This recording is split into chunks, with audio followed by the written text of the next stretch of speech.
We have an excellent probation department in this county. When juveniles do commit some type of offense, it has to be a criminal defense, and those are referred into probation. Our probation officers work very, very hard to try to divert those children out of the system. The majority of those that I know work to make sure that they become that one and only person that could possibly make a difference to divert that child out of the system. And I believe that that should be the focus of the district attorney in dealing with youth and youthful offenders. Mr. Allen, Please.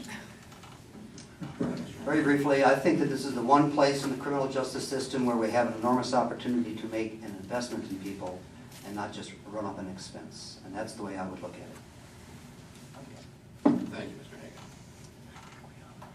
Since I got us mistracked on the questions, why don't we go back to question number 3.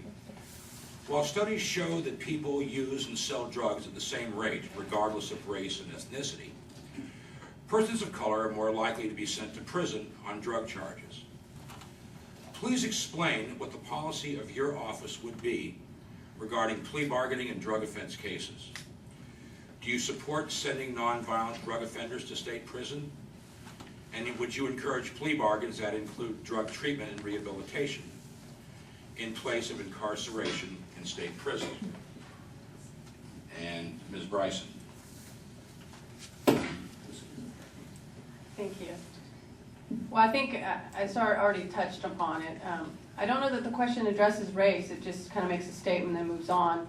I mean, obviously, all kinds of crimes are disproportionately prosecuted on people of color. But moving on, I would say that for nonviolent drug offenses, we already have Prop 36 in regard to methamphetamine.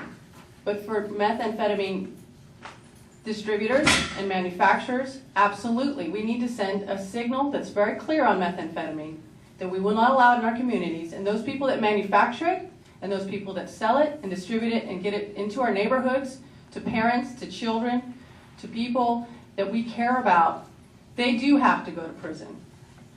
That's methamphetamine, which is the scourge of our county. I would look similar upon heroin, although I wouldn't be quite as animated with heroin because methamphetamine tends to provoke violence more than heroin. But again, we have to treat marijuana differently, and I've already made that point. As far as drug treatment and rehabilitation, absolutely. Again, we have Prop 36 that provides for that, for people that are in possession of it, for users, for addicts that need to work through and get rehabilitated, for them that take that chance and take advantage of the programs we offer. Of course I'm for rehabilitation. That's the only way that we can stop it from reoccurring. I would say, though, that when your first client in dependency is 3 days old because the mother used meth every single day of her pregnancy, you get a little bit heated when it comes to methamphetamine because it's hurting fetuses, it's hurting children who get a hold of it at a young age, and then they end up being those people that we do send to prison. So I would treat methamphetamine particularly harshly. Thank you, Ms. Bryson. Thank you. Mr. Gallegos. Thank you. Ideally, what you try to do, first and foremost, is distinguish the dealer from the user. Prop 36, as Ms. Bryson was talking about, was passed by popular vote here in the state of California. Prop 36 mandates that nonviolent drug offenses are treated through a formal diversion, more or less, program, where people are directed to treatment instead of prison or jail. They are then given the opportunity, since Prop 36 factored in the fact that people fail in their efforts to become sober, they're given the opportunity to fail and be put back in Prop 36. And it is certainly a program that the people passed. But there are problems with Prop 36. There are problems with the program from our perspective, because what happens, there are people that are using drugs that are also engaged in other criminal activity to support their drug habit. Pending treatment, pending the disposition of their case that gets them into treatment, are placed back in the community because the state knows the court, knows they're not gonna go to jail. So it has created additional issues, but it is an appropriate way to deal with addicts and people that are abusing drugs, and that's what we do.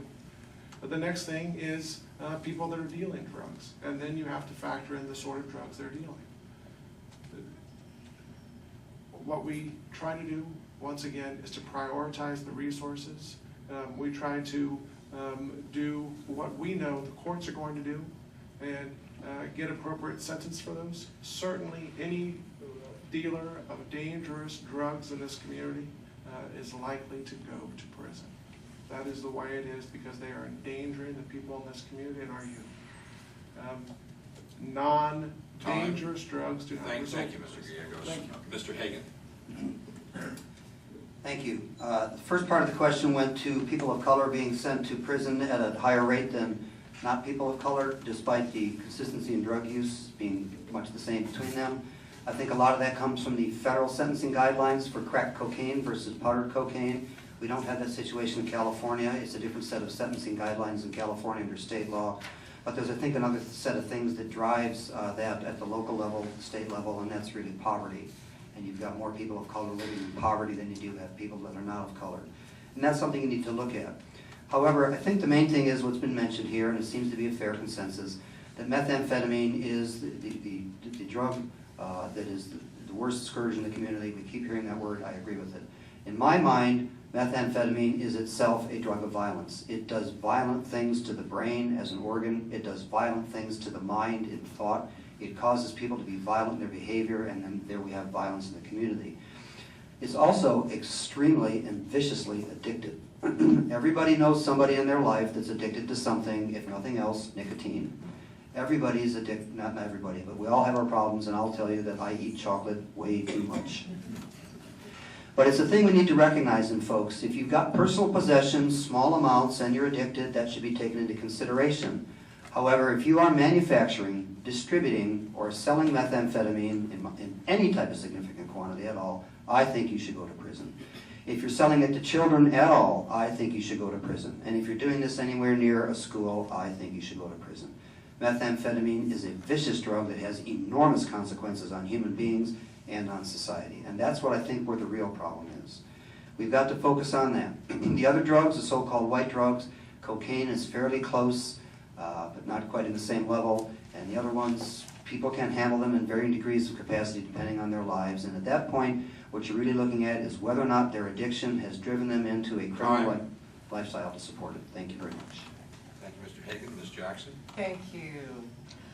Well, as I see it, this question was in three parts. To discuss my policy in my office would be with respect to plea bargaining drugs, whether I supported sending nonviolent drug offenders to prison, and what I would do to encourage a drug treatment. With respect to point one, use and possession versus sales.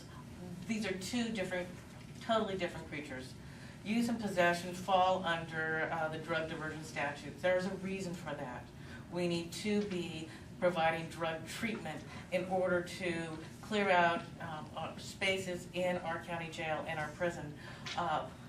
Drug offenders, people who abuse drugs, who use drugs, do not belong in prison.